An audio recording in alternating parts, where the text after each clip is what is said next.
Here's a small segment from the Pre-Patch Podcast. Enjoy.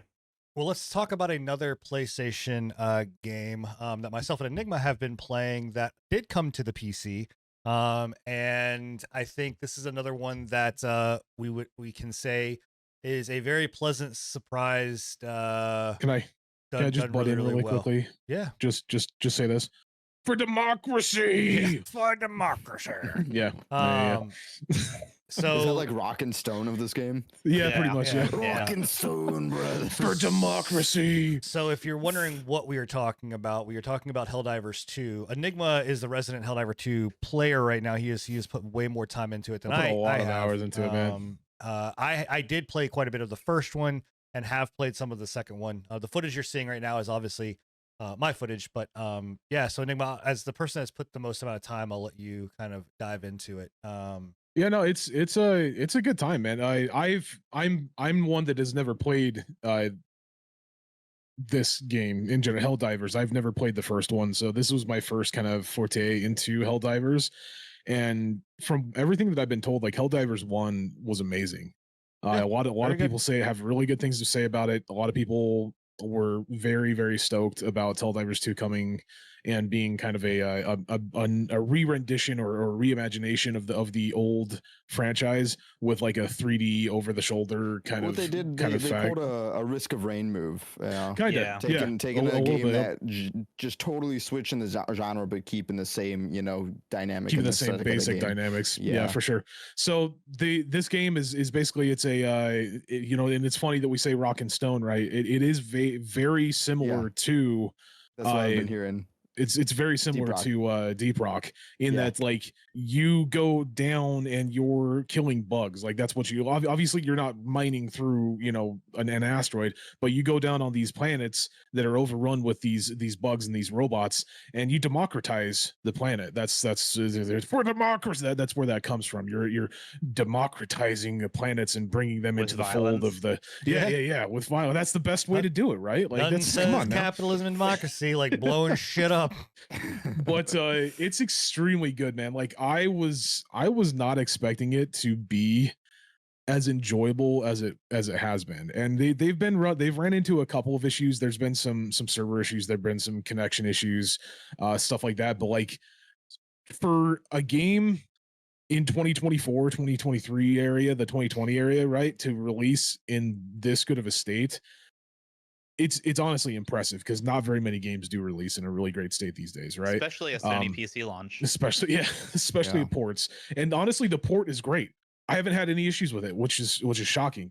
What can I say about the game other than just like it's fun? Like it is the epitome of like going down on a planet and just blowing shit up. Like that is everything that this game is, right? You go on a planet, you kill a bunch of bugs, you throw a bunch of explosives down, and you watch it go bank. That's the best way that I can explain it. The big thing about it too is that they've tapped into an element that I think is been overly complicated with games, and we've said this for a long time, and why the title of our show this week is Pre-Patch or PP Predicts the Future Again is because we have a propensity of being right on the nose when it comes to things that need to change, things that need to happen, and what may happen in the near future.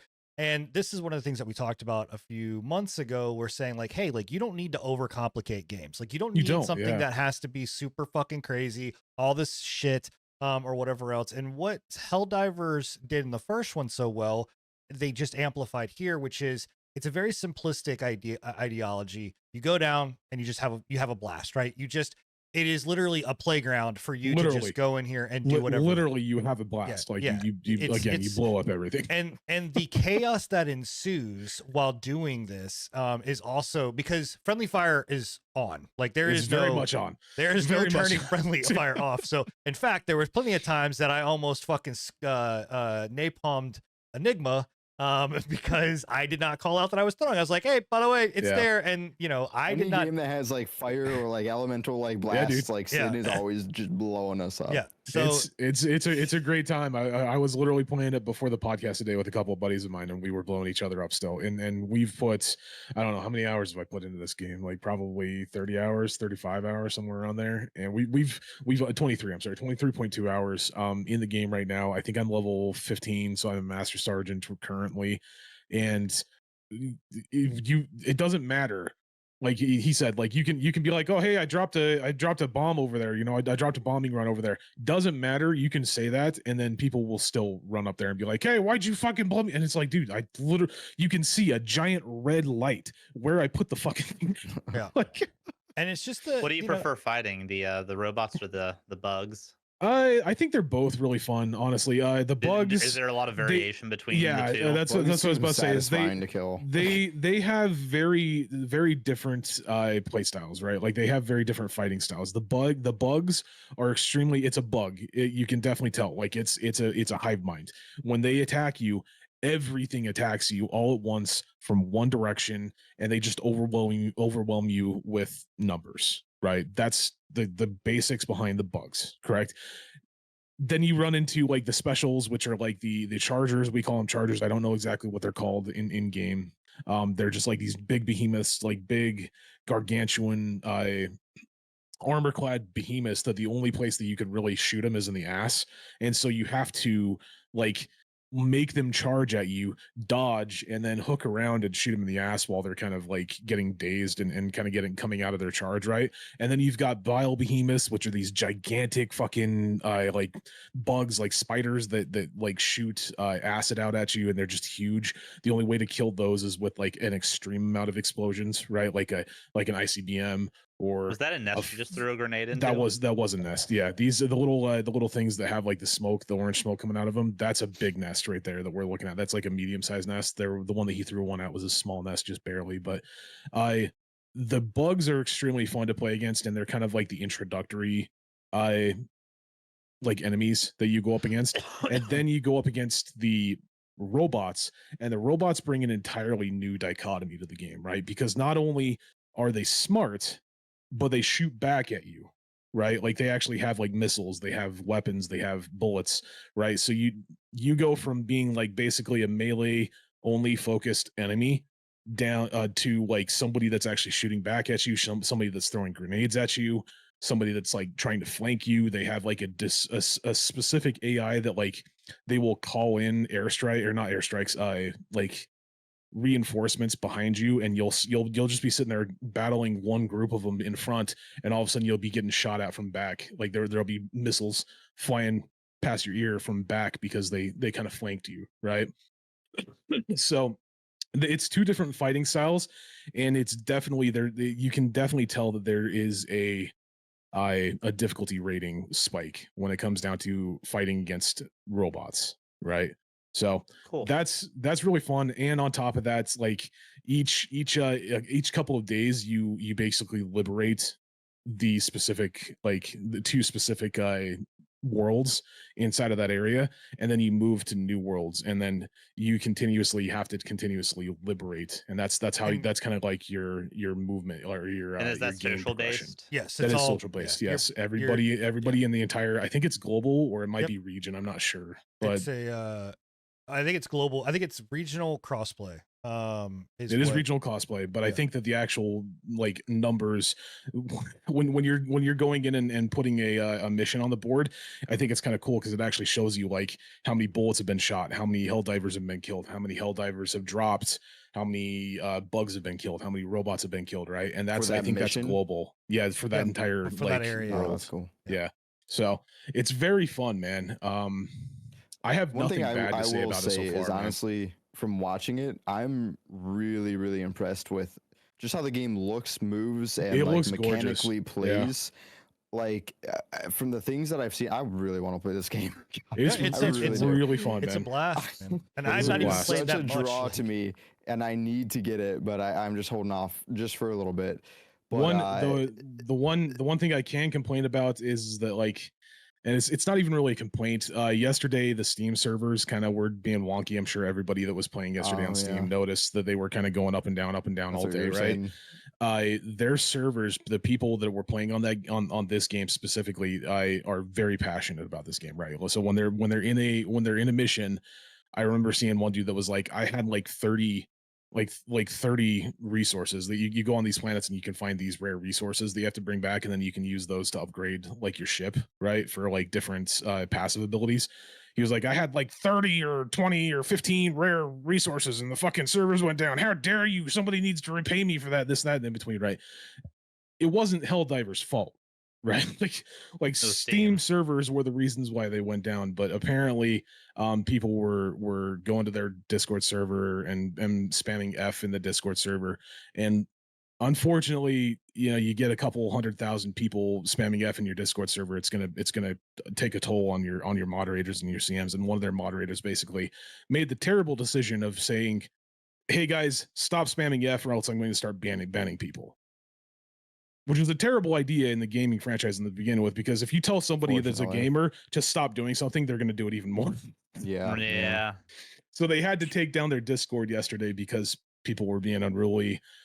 Their CMs were kind of getting trolls, pretty much. So it's one of those things where it's like, was it a bad way of handling things? Yes. Was it necessarily their fault? No. It was just a bad situation all around.